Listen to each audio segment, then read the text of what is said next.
Hey guys, welcome back to VibranSea. Today I wanted to share a really easy vegan recipe that uses island flavors that I see around me all the time here. And because it's vegan, you can feel good about what you're putting in your body and you won't feel like you're missing out on all the local favorites here. So what we're gonna be making today is vegan poke, which is one of my favorite recipes, and it's so easy that I think this video is gonna be less than 5 minutes. So what I'm gonna be using as my poke is chopped up roasted beets. And as you can see, it has like that very similar color and texture, kind of eerily so, but I love the way it tastes and I think it looks really nice and it has that same firmness, so it's really good for the recipe.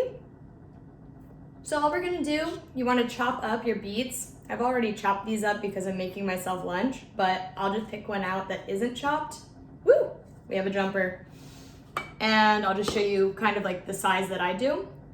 And if you wanted to roast your own, all you have to do is peel the beets, and then I would say like 30 minutes, go check on them, and then just garnish with a little sea salt, and you have them ready for this recipe.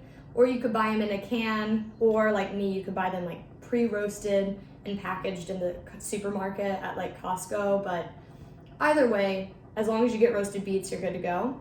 So all I do is I just take it, chop it, and make sure that it's kind of in these thick cubes, like so.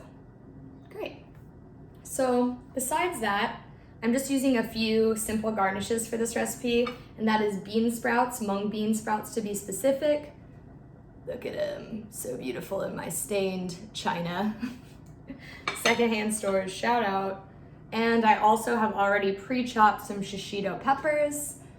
And I'm using these two because they add some crunch, so it's not just the same texture throughout. I like having a little crunch in my meals. And of course it's giving me some different vitamins in there, so I think that's great. And I'm a spice queen, so I wanted some spice in there as well, and I had shishito peppers around, so why not use them? And I'd say like you could really throw anything in here as long as you have the roasted beets as your main part. I would say onion would be really good in thin slivers. You could chop up some carrots, dice some carrots in there if you wanted some crunch.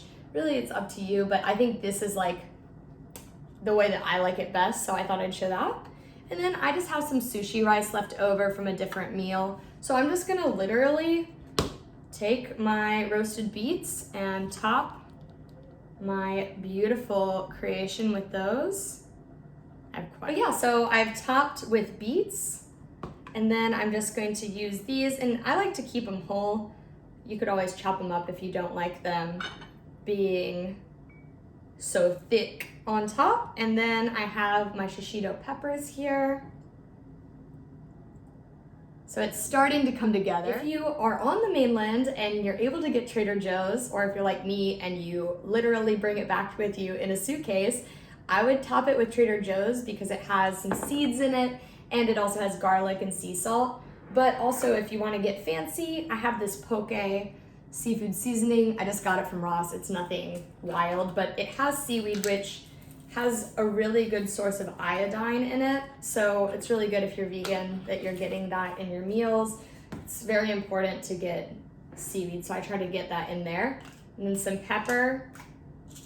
And I like to use some white sesame seeds. These are pretty old, but I'm gonna use them because they're in my cabinet. So I'm gonna sprinkle those on top.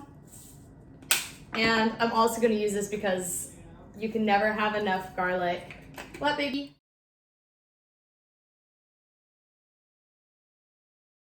And we're back. So I had to go powwow some stuff out with the boyfriend, but now we're back to our regularly scheduled programming, and I'm so hungry. I'm definitely ready to dig in. But before we do, we have one more thing to add to our delicious poke bowl. I'm so excited. And that is sauce. And I'm a sauce queen. And I just would say the only thing that you need to make sure you have is this liquid aminos. Or coconut aminos is great too. And this is really awesome for seasoning. So I would definitely say get this in your system, get it in your cabinet. It's awesome. So I am going to just drizzle a nice portion on top. I'm definitely not somebody who's super worried about sodium or anything like that. I just try to eat really balanced and seems to do all right for me. And then I have this raspberry hoisin think that's how you pronounce it. And this has been really good. It's super sweet. It's a little thicker, which I like. So I've been using that on top as well, just like a small drizzle of that because a little goes a long way. And then my absolute favorite thing about cooking is pickled ginger, like Asian style food. There's nothing better than some pickled ginger. So I will just use my spoon. Oof, not use my spoon. Use a baby spoon to get some of that out. I will literally eat a whole can of this. No regrets, no lie. I love pickled ginger. Doesn't this look so freaking good? Maybe it's just me, but with the pickled ginger and all the veggies, I cannot wait to dig in. I'm so hungry. I haven't eaten yet today, so it is definitely time, more than time. So I'm gonna go tuck into this, and I hope to see you guys in the next video. Bye, everybody.